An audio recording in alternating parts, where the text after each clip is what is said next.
Bienvenue dans cette nouvelle vidéo. Nous allons voir comment comparer deux listes dans une plage ou encore dans une base de données.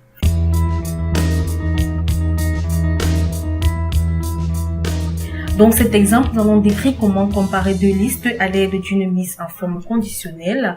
Par exemple, nous pouvons tout simplement avoir deux listes d'équipes, voilà, qui ont tout simplement, comme cet exemple de base de données, au niveau de la liste A, de la colonne A, nous avons une liste, tandis qu'au niveau de la colonne B, nous avons une autre liste. Alors, pour mettre en surbrillance sur les équipes de la première liste qui ne figure pas dans la deuxième liste, nous allons tout d'abord sélectionner la plage A18, autant pour moi, et nous allons tout simplement la renommer. Voilà, je vais tout simplement la renommer en première liste. Voilà. Ensuite, je vais cliquer sur Entrée et je vais ensuite sélectionner la deuxième plage qui est B1 à B20 que je vais également renommer. Voilà, j'avais déjà donné cela. Je vais renommer seconde liste. Et ensuite, je vais appuyer sur Entrée.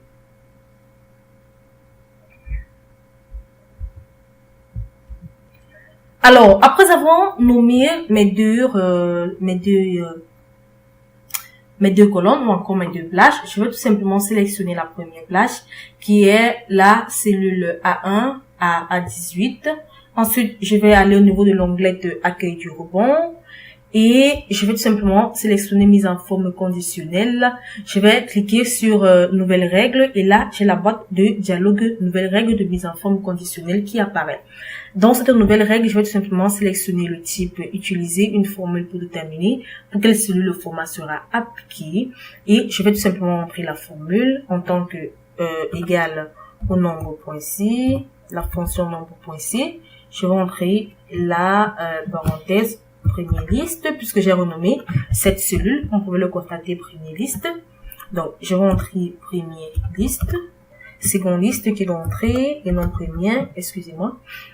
La fonction première nombre.c, seconde liste, virgule A1 compte le nombre d'équipes dans la seconde liste qui sont égales à l'équipe dans la cellule A1, tandis que la formule nombre.c, seconde liste, A1 qui est égale à 0, quant à mais en surbrillance, c'est l'équipe de la cellule A1 qui figure dans la deuxième liste. Donc voilà en quelque sorte comment cela s'apparaît. Donc, ensuite, je vais appliquer un format, je vais sélectionner le bleu, voilà. Ensuite, je vais cliquer sur OK et ensuite sur OK pour apporter ma modification. Et là, comme vous pouvez le constater, j'ai tout simplement ces deux valeurs, Ringo et Vivo, qui apparaissent.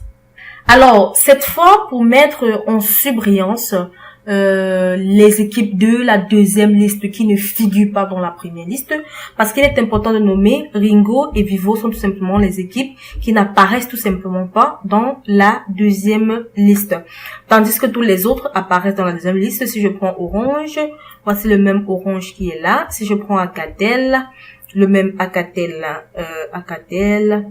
voilà, Alcatel. Si je prends Nokia, comme vous pouvez le constater, cela apparaît deux fois, Itel, quant à lui, Itel, voilà, Techno, le voilà. Donc, en fait, toutes les listes de la colonne A apparaissent également dans la colonne B, sauf Ringo et Vivo, qui n'apparaît tout simplement pas dans la colonne B, ou encore la plage B1 à B20. Donc, il s'agit tout simplement de ces deux cellules, Ringo et Vivo. Alors, maintenant, je vais tout simplement mettre en surbrillance les équipes de la deuxième liste qui ne figurent pas dans la première liste. Pour cela, je vais tout simplement sélectionner la plage B1 à de B1 à B20. Ensuite, je vais créer une nouvelle règle. Pour cela, dans le groupe style, je vais tout simplement sélectionner une nouvelle règle comme tout à l'heure. Dans le type, je vais sélectionner utiliser une formule. Je vais entrer la même formule. Donc ici, ça sera tout simplement nombre.c. Je vais entrer la parenthèse pour entrer la fonction. Maintenant, puisque j'ai nommé, il s'agit plutôt de la première liste. Voilà, première, je crois que c'est l'orthographe que j'ai nommé tout à l'heure. Première liste. Alors, je vais tout simplement nommer la première liste. Et ensuite, je vais entrer le point virgule pour entrer B2. Je vais effacer tout simplement les références absolues pour qu'elle s'affiche toutes les cellules. Ensuite, je vais fermer, voilà, qui sera tout simplement égal à 0. Je crois que je l'ai déjà expliqué la forme tout à l'heure. Et je vais définir un format sur, je veux une couleur beaucoup plus différente. Je vais prendre l'orange, voilà. Ensuite, je vais cliquer sur OK pour revenir à la boîte de dialogue aux nouvelles règles de mise en forme conditionnelle. Et je vais cliquer ensuite sur OK pour appliquer le formatage. Comme vous pouvez le constater, nous avons ZTE, BlackBerry, Asus et Pocophone qui n'apparaissent tout simplement pas dans la première liste. Donc voilà en quelque sorte des cellules qui ne contiennent pas des valeurs doubles, qui ne contiennent pas des valeurs présentes dans notre cellule. Donc voilà en quelque sorte comment appliquer cela, voilà comment comparer des listes. J'espère que vous avez aimé cette vidéo de l'entreprise Excel Coco, entreprise spécialisée dans les prestations de services Microsoft Excel. Si vous avez aimé cette vidéo, n'oubliez pas de vous abonner et de cliquer sur le bouton j'aime et ensuite de la partager. Si vous avez des questions à poser, vous soyez libre de les poser dans l'espace commentaire. Nous allons nous retrouver très prochainement dans une nouvelle vidéo.